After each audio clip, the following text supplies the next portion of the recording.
जय हिंद। आप लोगों को प्रश्नावली 3.1 क्लास 9 का मैं बताने जा रहा हूं। निर्देशांक ज्यामिति से क्वेश्चन नंबर 1 ध्यान पूर्वक समझिएगा कि मैं कैसे बता रहा हूं। ठीक है कि इसमें क्या लॉजिक लगेगा और आप लोग इसको कैसे कर पाएंगे। ध्यान पूर्वक आप लोग पहले देखिए सवाल को।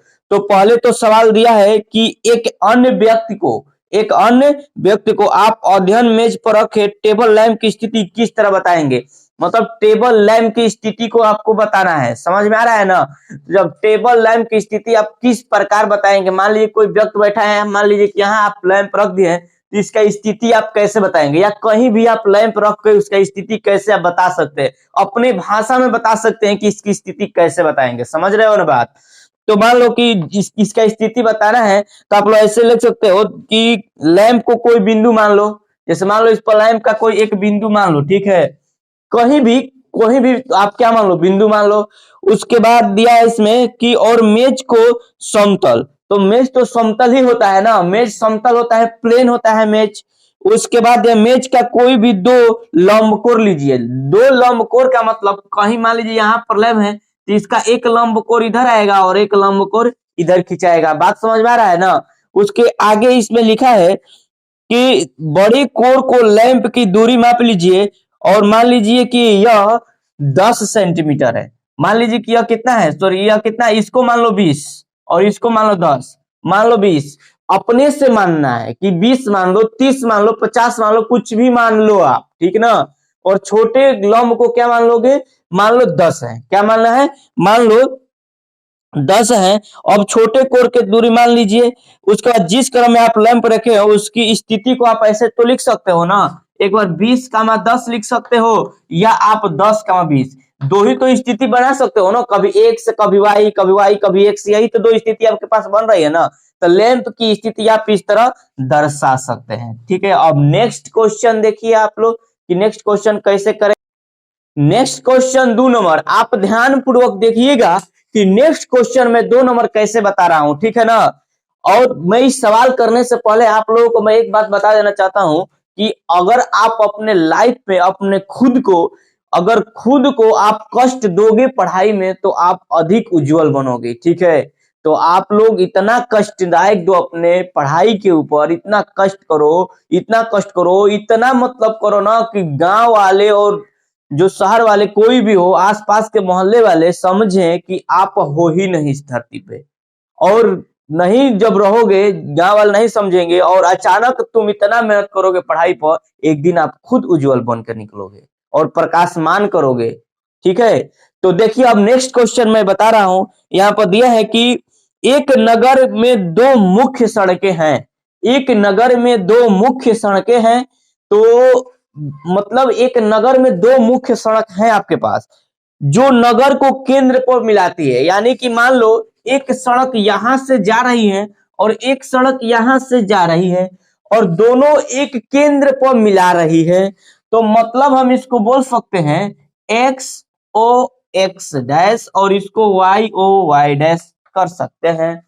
इसके आगे इसमें लिखा है कि ये दो सड़कें उत्तर दक्षिण दिशा और पूरब पश्चिम दिशा में, मतलब इधर हो जाएगा east west north south. East west north south दिया है इसमें।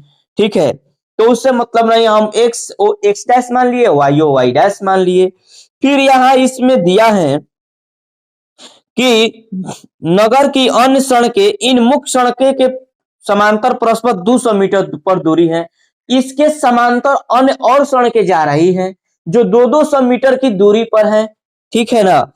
प्रत्येक दिशा में लगभग 5 सड़कें हैं, प्रत्येक में 5 है। इधर से 1 2 3 4 और एक 5, मतलब ये मार्ग नंबर 1 आप कर सकते हैं, मार्ग नंबर 2, मार्ग नंबर 3, मार्ग नंबर 4, मार्ग नंबर 5।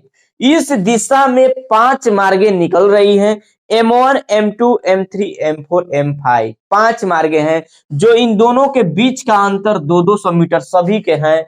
इधर से तो 5 मार्गे निकल गई और बोल रहा है इधर से भी 5 मार्ग निकल रहा है। तो देखो ऐसे 1 मार्ग 2 मार्ग 3 4 5, ये भी हो जाएगा मार्ग नंबर 1, मार्ग नंबर 2, मार्ग नंबर 3, मार्ग नंबर 4 और मार्ग नंबर 5।